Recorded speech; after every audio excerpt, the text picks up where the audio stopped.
So I just rolled out of bed, just had about 12 hours solid sleep, went to bed about 8 o'clock, got up about, I think it's just after 8 o'clock now, solid 12 hours sleep, just boom! When you eat enough carbohydrates, your body produces enough serotonin, which we go to melatonin, which helps us sleep. Sleep is critical if you want to regenerate, feel well, achieve your weight loss goals. Trying to achieve your weight loss goals without getting enough sleep is like trying to build a house without any walls.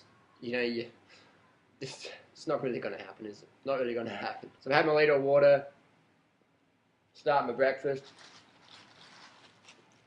You can see that. There's so many bananas I'm going to be eating today. They don't go spotty. They don't go spotty, but they just start to break off. Like if you see, they come off really easily like that. So they're a Thai variety. They're called the Guay Hom. It's a really good banana. My favourite banana in the world, really. Well, one of my favourites because there's so many different banana varieties out there. They're all pretty damn good, but the Guay Hom, definitely a favourite. So question of the day, Harley, what's the deal with glycogen? Glycogen is what we call, in the medical world, stored glucose in the muscle, the livers, and the blood. That's where we store our glucose, muscle, livers, blood. Stored glucose called glycogen. When your glycogen runs out, you enter ketosis, where your body is turning fat into sugar to fuel the cells. And you feel shit, you feel moody, you got no fucking energy at all, your stamina is just like boom, your strength is boom, everything's fucking boom, down in the fucking holes. Just read all the low carb paleo primal forums about people just, floundering and flaking and crashing on when they hit ketosis and they're trying to do sport or just trying to look after their children or trying to be a good business person or whatever, or good partner in their relationship. When you're on ketosis, boom, crashing big time.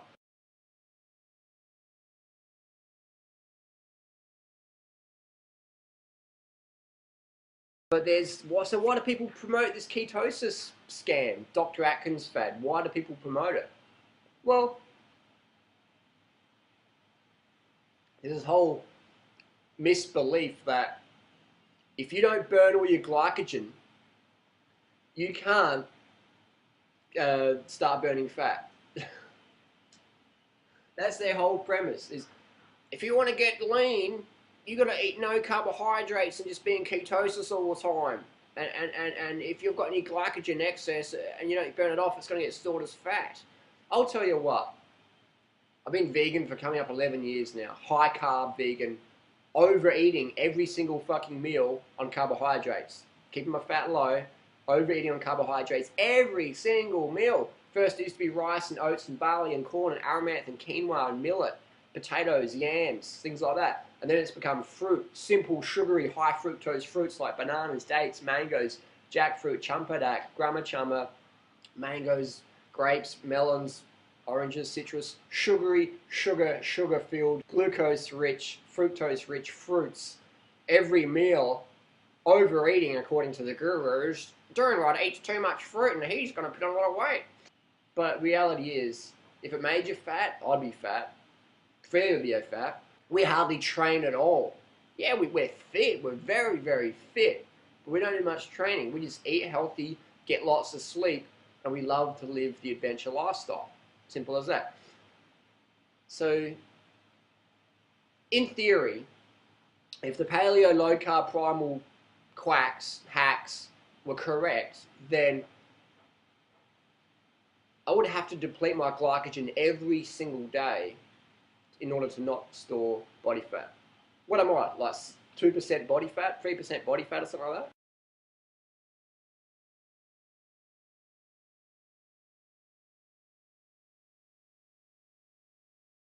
The question I got asked today was, do my glycogen stores have to be depleted, otherwise I'm going to store fat? In other words, they're saying, if you don't use up all your glycogen every day, it gets stored as fat, which is fucking rubbish. The last time I depleted my glycogen, let me think. Last time I fucking hit the wall, last time I felt really shit and entered ketosis.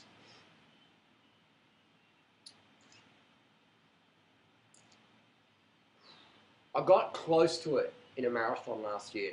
I got pretty close, but I wasn't entering ketosis. I got close though. My performance started to go downhill. You know you're entering ketosis because your performance it goes like that, solid, then just So my performance in the marathon was solid, and it starts to drop a little bit. But I finished, so I was alright. Last time I depleted my glycogen stores. Come on, Harley, think. I reckon it was. I reckon it was 2004. 2004, I did a bike race, and we're riding home, and I just bonked full on. But even then, I just a little bit bonked. You know, I didn't really go into the full-on ketosis thing. Man, it's fuck. When was the last time it happened? I reckon it's probably 2002 when I cycled across Australia. And one time when I literally ran out of food and I was creeping. I started crying. I reckon it would have 2002. 2002 was the last time I depleted all my glycogen stores. So I'd say, yeah, 2002, last time I depleted my glycogen stores completely. Depleted. Is that a word? That's the last time I depleted. That's the last time I depleted my glycogen stores. Coming up 10 years. Coming up 10 years is the last time I fully just exhausted my glycogen stores. That's the last time I did it, and now, you know, I'm still like single-digit body fat levels. So how does that work? So what happens to excess carbohydrates? What the fuck happens to excess carbohydrates you eat? On your weight loss journey, people are going, carbs, don't eat the carbs, don't eat the carbs. Carbs are the slimming foods. You need carbohydrates to burn fat. Otherwise, your mood goes down and you don't want to do shit. You can't do nothing. It's like putting the fuel in the car. You got to put the fuel in the tank to get the engine going. You got to put the carbs in the tank to get the engine going. You want to burn the fat, load up on carbohydrates. Most people think of carbohydrates as Big Macs, cheesy meat lovers pizza with a cheese-filled crust. The reality is, carbohydrates, rice, potatoes, fruits, starches, quinoa, millet, amaranth, things like that. Low-fat, high-carb, plant-based, vegan starches. Carbohydrates, fruits. That's what carbohydrates are. So when you hear me talking about carbohydrates, I'm not talking about chocolate, milk, or fatty, greasy, cholesterol, saturated fat, heart attack foods like that. I'm talking clean, lean, mean plant foods, with fruit being like the pinnacle, because fruits are so nutrient dense and it tastes great. So that just totally debunks the whole carbohydrate myth that you have to deplete your glycogen stores, otherwise it gets burned as fat.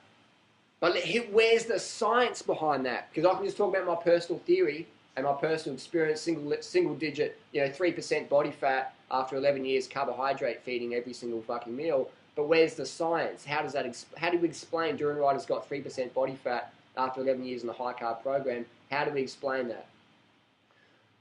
It's something called dietary thermogenesis. Dietary thermogenesis. Look it up. Excess carbohydrates you eat, oxidizes fat. Simple as that. Simple as that. So look it up. Dietary thermogenesis. So next time, one of your low carb, paleo, primal friends, or you're reading Mark Sisson's forum, or Rob Wolf, or Sally Fallon, or any people like that are saying that watch the carbohydrates. Carbohydrates make you fat. Don't eat too many carbs. You say, well, actually, Mark, Sally, Rob, Sean Croxton, Gary Torbs, Lauren Cordain, whoever, you guys are actually wrong. Excess carbohydrates, there's a word called dietary thermogenesis. There's a thing called dietary thermogenesis. Look it up. Look it up. That's why you never see any fat carbohydrate munchers. Ever.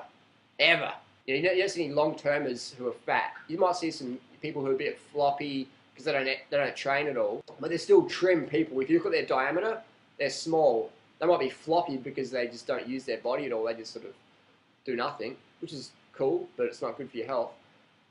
So if you want to achieve your weight loss goals, you've got to smash in the carbs, keep the fat low, under 10% of total calories, 10 grams of carbohydrates per kilo of body weight per day, and if you're going out riding your bike or whatever, 1 gram of carbs per kilo of body weight per hour, and just live the adventure lifestyle. And if you limit your carbohydrates, you are going to limit your ability to live at your peak levels every single day. You're going to limit your ability to get the 12 hours sleep so you can recharge. Today's is going to be a cracker day. This whole weekend is going to be a cracker weekend because I'm just so carved up, slept, and hydrated. It's going to be a fucking awesome weekend. So don't believe the hype that you have to deplete your glycogen stores because excess glycogen gets burned via dietary thermogenesis. Simple as that. And the reality is that, if if I had to burn my glycogen stores every single day, if I had to bonk, when you run out of glycogen, it's called bonking or hitting the wall. And you go to a marathon, and go to the 20-mile mark.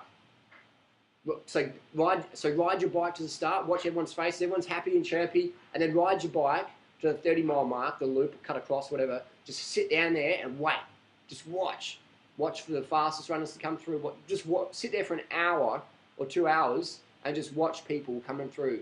And then you'll see the transformation of what happens when people go low carb. When they run out of glycogen, that's what happens to their mood, their performance. Try and get them to smile. They'll be like, fuck off, you fucking idiot. Fuck it on, you know. So that's reality there. So what these people do is they say you have to burn all your glycogen every day. It's fucking bullshit. It's absolute bullshit. I'm sorry. It's rubbish.